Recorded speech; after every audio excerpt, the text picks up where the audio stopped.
Good. Welcome everyone to the inaugural edition of KALΑ, and welcome to the talk, What is KALΑ? Today we're joined by the curator of the exhibition, Pivot.Glide.Echo, Mariyam Begum, the founder of KALΑ, Saskia Fernando, the Curatorial Advisor project. I'm the head of programs for Art South Asia project. So today we will be discussing the importance of KALA and bringing the Sri Lankan art community together through this platform. I will start by introducing our amazing panelist of women. So first of all, Mariyam Begum. Mariyam Begum is a curator, archivist, and researcher. Her focus lies in the exploration of ecology and language in South Asian art. She has curated exhibitions featuring Sri Lankan contemporary practitioners and ongoing archival projects, including the Saskia Fernando collection, as well as the archives of H.A. Karuratle, Chandragupta Thenawara, and Jagath Virasingh. Mariyam holds a master's in art history from Kala Bhavana, Visva Bharati, Shantiniketan, India. Secondly, Saskia Fernando. Saskia Fernando is a Sri Lankan gallerist. She is best known for her pioneering work in developing the contemporary art scene in Sri Lanka and providing a platform for emerging artists to showcase their work to a wider audience. Saskia is the founder of the Saskia Fernando Gallery, which has become a hub for contemporary art and culture in Colombo. Saskia's vision and passion for contemporary art has helped introduce Sri Lankan art to a global stage while cultivating a deep appreciation for the region's rich artistic heritage. In addition to her work as a curator, Saskia is also an advocate for nurturing artistic talent and cultural exchange. She is committed to promoting Sri Lanka as a hub for cultural and artistic expression and has contributed to several initiatives aimed at developing local talent. Thirdly, Sandhini Poddar. Sandhini Poddar is a London-based art historian and the adjunct curator at large at the Guggenheim Abu Dhabi project. With a profound understanding of South Asian modern and contemporary art, she has played a pivotal role in shaping discourse surrounding art from the region, both in India and internationally. Her academic background, combined with her professional experience over the past 20 years, has made her a recognized authority in the field. Throughout her career, Sandhini has curated numerous impactful exhibitions that have garnered critical acclaim. Last by no means least, Nour is the executive director of ASAP. Nour has worked in the commercial and non-commercial art world with a particular focus on modern contemporary South Asian art. She previously worked at Bonham's auction house in the South Asian art department, but also specialized in Middle Eastern and Turkish art. Nour relocated to Lahore for 2 years in 2015 to work for the Lahore Biennial Foundation as programs director. She completed her master's in curating contemporary art at the Royal College of Art in 2019, while working for the ZVM Rangoonwala Foundation as artistic director. So I've been speaking a lot, and you're looking forward to hearing these wonderful ladies speak. I'll start with asking you, Saskia, firstly, and most importantly, what is KALA? So we've had to answer this question a lot in the last 6 months, which has, of course, made us think about it a lot as well. And as we've shared, KALA is a platform, and our focus with this platform is the development of the local art ecosystem.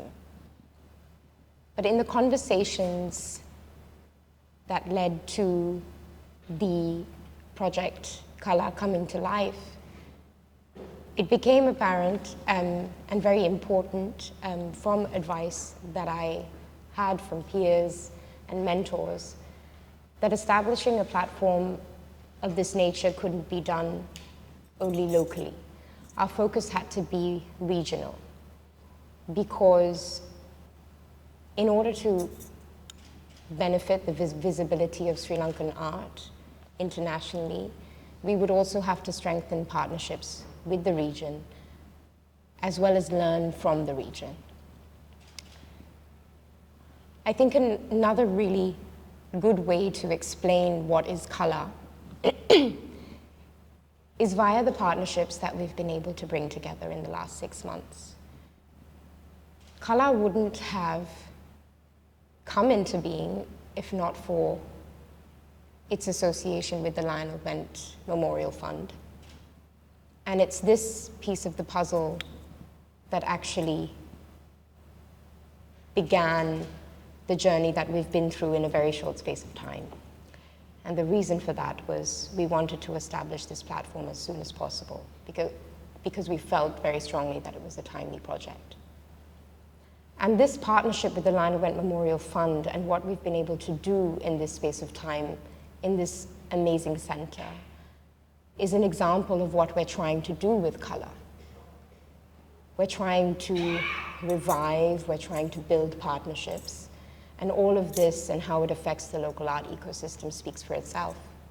Our partnership with Art South Asia Project, whom we were already working with when we began the conversation about programming for color. And these type of synergies and what they have brought to this project, I think really speak for themselves, speaks for itself. The programming that we've been able to present in such a short space of time, but also how those conversations highlight modern and contemporary in Sri Lanka and are also reaching out to the region and presenting them on this platform to all of you, as well as online with a wider audience. What we've been able to do and what we hope to do with these conversations are also very important.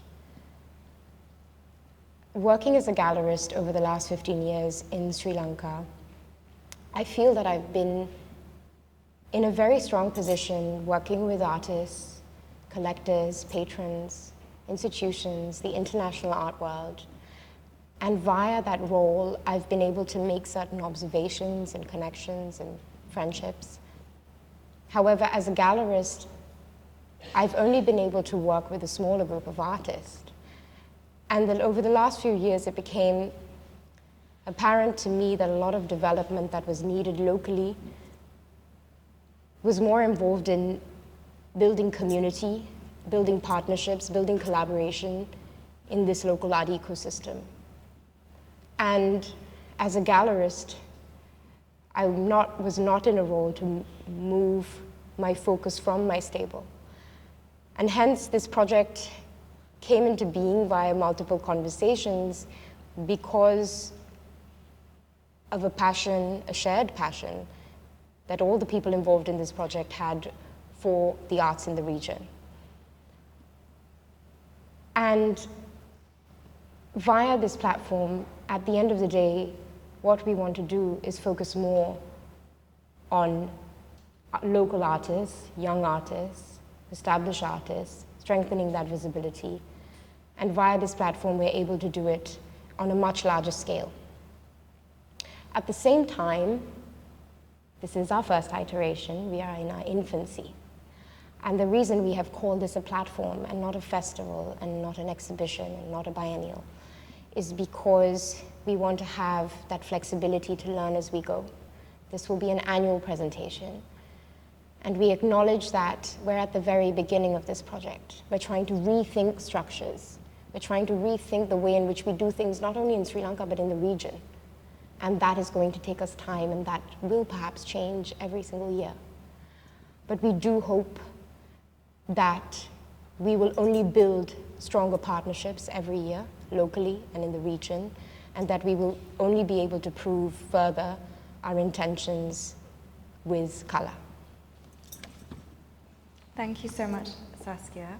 I'll now move over to Nour and Sandhini to ask the question, two questions really. What are the aims and objectives of KALÀ, and why do you think this platform is so important for Sri Lanka and South Asia? Well, first off, I would like to say a big thank you to Saskia and to Mariyam and everyone else on the KALÀ team for having us here and letting us be partners for the inaugural edition of KALÀ. When Saskia, as she just so beautifully put everything about KALÀ and describing it all, when she was explaining the aims and objectives to us, we were both in awe because it's exactly the kind of thing that we want to do at Art South Asia Project. With Art South Asia Project, for us, it's about unifying South Asia further through platforms like KALÀ. And we're very happy to say that we've had quite a lot of people that we've worked with in Sri Lanka and obviously all over South Asia as well, like Colombo Scope, MMCA, Jeffrey Bawa Trust, and we're hoping that KALÀ becomes a space where we all unify even further. And also with this talks program, we're able to bring people over and have very diverse conversations about a lot of different things. So we've got the How Institutions Thinks conversation with Sappamal Foundation, George Keat Foundation, Jeffrey Bawa Trust, but then we also have a talk about how Sri Lanka is shown in the global art market, which includes Javeri Contemporary and Nishadavari Christie's. And through that, when we were looking at all the things that KAL亜 was trying to achieve, we realized that we were trying to achieve these same things. And so that's why this partnership has been so wonderful and fruitful in what it is. Thanks. I'd like to also just start by saying a big thank you to the Lionel Trust. It's the trustees who have given everyone here this opportunity to access the center and embolden it and enliven it in a different way. It's such an important space that's existed since the 50s. And apart from this wonderful auditorium where we're at, we really hope that this annual exhibition that will take place in January, I think we've had a conversation for the first 3 years. And I'm very grateful to the trustees as well as to Saskia and to Mariyam for their trust in me as a curatorial advisor. It was a big responsibility to come in and serve as a guide and as a friend and as a mentor to this incredible young curator, and to go through this journey together of exhibition making and archiving and writing and critical thinking, because these are all the various tasks that curators have to do. But why is KALΑ important? Why is it important not just in Sri Lanka, but also within South Asia at large? I find it useful to use metaphors, so I'm going to use an onion. And for me, KALA in its kind of smallest form, of course, is extremely important for the center, as I just explained. But it's not working in a silo, it's not working in a vacuum. KALA exists because of the incredible activities that have happened in Sri Lanka for the last 25 years. So we have many artists here, we have many teachers here, many critics here, many curators here who have contributed to this ongoing journey, starting with Chandragupta Thenawara, Wafa, of course, Tirtha, the Colombo Biennial, Colombo Scope, the MMCA. There are these incredible, of course, trusts and foundations all across the country, not to mention Jaffna and its importance there. But so KALA isn't working by itself, it's working in tandem with this immediate ecosystem. And when I talk about an ecosystem, it's not just a non-profit ecosystem. It's also an ecosystem that's highly dependent on the trusts of artists, because there are 20 artists in this exhibition, and we're beholden to all of them, and to the estates, and to the galleries that support this exhibition, to universities, to teachers, to art criticism, to journals, to magazines, to the press, to exhibitions, to non-profits, to festivals, biennials and triennials, and to galleries. And these worlds are becoming more and more symbiotic as funding for the arts depletes all over the world. Sri Lanka is not just the only case study here. This applies to India, where I'm from, and certainly the UK, which is under a lot of pressure from the lack of governmental funding. So we need each other, we need corporations, we need businesses to really believe in culture. Because what is culture at the end of the day? It's the best of us. It's us as human beings at our most creative and aspirational selves. And it's important for all of us to support each other in that journey.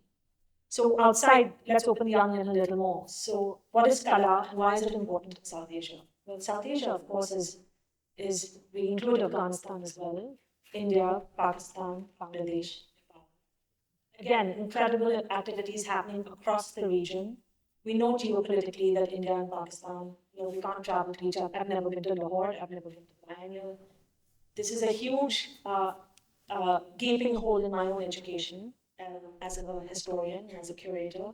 So Sri Lanka becomes another kind of nodal point where we celebrate artists, we celebrate critics and curators, we celebrate an infrastructure that needs to grow over the next 20, 30, 50 years. These projects are not delimited to the time that they're happening. They actually become stepping stones in a much larger cultural and perhaps even civilizational project. Certainly that's how I see my tiny little role as a cultural producer. And then if you open up the onion a little more, how does KALÀ work within the larger region? Well, the Gulf has been a really important place where South Asian artists, for many, many years, through the Sharjah Art Biennial, of course, more recently through the Architecture Triennial, the Africa Institute, the Guggenheim Abu Dhabi, which is still in formation, the Singapore Art Museum, the National Art Gallery in Singapore. Of course, you've got KNMA and the National Galleries in India. The onion keeps opening. We've got some wonderful colleagues here from the Museum of Modern Art. We're incredibly excited that they're here. We've got colleagues from the Dhaka Art Summit. We've got colleagues, and I have another dear colleague from the Guggenheim Abu Dhabi. This is an incredible showing of support. And this kind of ambassadorial work is also what culture does. That's how it functions in the world. So it's not an easy question, but it's an ever-evolving answer. And I think it's an answer where it's a journey and it's a convening, it's a gathering of people and ideas and creativity. And at the heart of it, of course, lie the incredible artists from the region and the wider diaspora we serve. Sorry, I just wanted to add one more thing. I would also like to thank the Faisal and Shabana Foundation for supporting all the talks and programs happening during KALÀ. Thank you so much, Nour and Sandhini. So KALA's inaugural exhibition, Pivot.Glide.Echo, is curated by Mariyam Begum. And it would be lovely, Mariyam, if you could tell us about the framework for the exhibition, your curatorial rationale, and everything we can kind of expect to see in the next hour. So Pivot.Glide.Echo, when we began working on KALA's inaugural exhibition, we found an opportunity in working with the center to also work with the archive that exists at the center of Wendt's works. So for us, when you think about South Asian art, when you think about the role that Lionel Wendt plays in the history of South Asia, the kind of role as an individual who kind of brought together the 43 group, and the vision that he had to nurture the arts in the region, in Sri Lanka, it allows us to acknowledge that and at the same time celebrate it, and celebrate also the influence, the inspiration it provides artists in Sri Lanka and also across the region. So for us, when we were thinking about this inaugural exhibition, the idea is to see how we can engage with him further. So what became an way to do this is to explore his aesthetic sensibilities. The focus on Lionel Wendt had largely, in academic discourse, has been on how he engaged with the body, particularly the male nude. But in this case, what we wanted to see is to celebrate the aesthetic sensibilities he has, the creative pursuits he has, him as at a time in South Asian region, in the colonial time, when the idea of photography was largely also to focus on ethnographically using it as a tool. Lionel Wendt was a trailblazer of sorts, who was extremely individualistic, extremely experimental. In fact, when you see his works, even his attempt to bend reality as he was responding or taking inspiration from the surrealist movement was far ahead for what was happening in the South Asian region at that point. So what essentially ends up, what becomes an opportunity for us is to use or think about the art discourse in the region through him, and also, since KALÀ is this platform which envisions to collaborate and work alongside the South Asian region, what it allows us for an opportunity also is to acknowledge what has been going on, and I feel it's a beautiful moment, a beautiful opportunity to celebrate all the artists we have had in Sri Lanka and to understand their visions, their trajectories, their practices. So Lionel Wendt becomes this catalyst who guides us through this conversation, but definitely not the person who's actually pushing the conversation. It's rather the way we have been engaging with this exhibition is more along the lines of seeing through 8 decades of Sri Lankan art and trying to identify the different streams. And here's the thing, it's not necessarily that we are going through the entire, it does not mean that when we're looking into these trajectories, we're looking into these practices, it's the entire picture. It's only part of a picture, but a part of a picture which is guided by Lionel Wendt, right? And so the trajectory that we try to explore through his sensibilities are, in this exhibition as you will see, are the ways in which landscapes have inspired artists through and through for the last so many decades, in which one of the clusters that which we call poems inspired by landscapes. We engage with works by Mohanad Qadar, we engage with works by Vasanta Yoganandan, Rupanithan Pakiraja, and we see that there is this lyrical perspective through which they negotiate with the landscape. The landscape is the one which is providing them that creative inspiration. Further on, we move into a cluster. So, cluster where we are engaging with the idea of temporality. How, in this particular space, the way in which the mechanical image making processes have changed in the past couple of years, whether it's through Wendt's works, and even Rakhi Nikahetiya's work is also part of this exhibition, in Vasanta Yoganandan's work again, and Liz Fernando's work, in Anuli Pereira's work. What we get to see is how they've been negotiating with time through histories, through archives. Further on, we also get to engage with, when we're talking about the formalistic elements that come through and through in Wendt's work. Something to celebrate in his work is his attention to rhythm, to fluidity, to movement, that guides the way in which he chooses to take pictures, the way in which he interprets his surroundings, and how we can also engage with that in works of his peers like George Clason, like Kavan Balasurya, and even Sebastian Possinges. And lending into this conversation is also Kingsley's work. The rest of the exhibition also falls into few more formalistic engagements by artists like Kingsley Gunatilaka, H.A. Karunaratna, Mahen Pereira, where again they are thinking through the material possibilities and thinking how they can evoke certain ideas through these materials. This allows us these two clusters, both the engagement with fluidity and rhythm, the engagement with material, allows us to see how Sri Lankan artists have been working with abstract ideas. At the same time, it's hard to think about Lionel Wendt without, of course, talking about the body.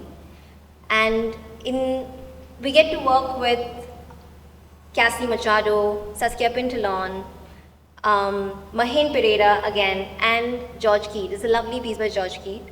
And it's also these ideas of how the body has been interrogated throughout their practice, their different practices. And one thing which would also like to draw your attention to is how relevant Lionel Wendt becomes even to contemporary conversations in the way his works offer this tenderness, like in this portrayal of masculinity which is very tender, which embraces tenderness, which is shy, which is coy. And further on, we also end the exhibition with a cluster of works by Ivan Pires, LTP Manjushri, and Lionel Wendt, wherein we also get to see how these artists have been rethinking visual language in the region, where they are breaking out from their own styles. They're also breaking out from the way in which visual image making had been thought about in the 40s, in the 50s. And you would see, for example, with Wendt, you would see how an artist who engages very strongly, a large portion of his work, a large body of his work engages with the rhythm, the formalistic elements, but he also moves against it, works against it, and thinks about the way in which you can rethink scale, rethink proportion, ideas of illusion, etc. The way we hope you will engage with the exhibition is notice these different trajectories and also see the way in which they bounce back off each other, the resonances they create, and what this exhibition hopes to be is that it will also open academic discourses in different ways in which we can also engage with, Sri Lankan art history as such. Wonderful, thank you so much, Mariyam. And allowing Saskia to share with us what are your future plans for KALÀ and how do you see it growing in the next at least 3 years? So as I shared, KALÀ will be an annual platform that will hopefully take place at a similar time every year. And we have already created an outline for our first 3 exhibitions. And the second exhibition that we hope to present will be more focused on South Asian practitioners. So this is where we are able to really work towards our goal and objective of engaging with the region strongly. We also hope that from our first iteration, our local community will understand more what we are trying to achieve with KALÀ. And the true way in which we would like to grow this platform is via partnerships and collaboration. So we hope that in the next iterations this will increase and more of our programming will be engaged with projects that involve more institutions, more artists, and more organizations from around the world focusing on South Asia.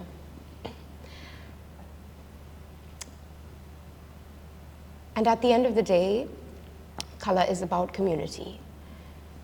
So we truly hope that we will see you all back here year on year, and that we can learn as we go, learn how we can rethink this platform, how we can grow together.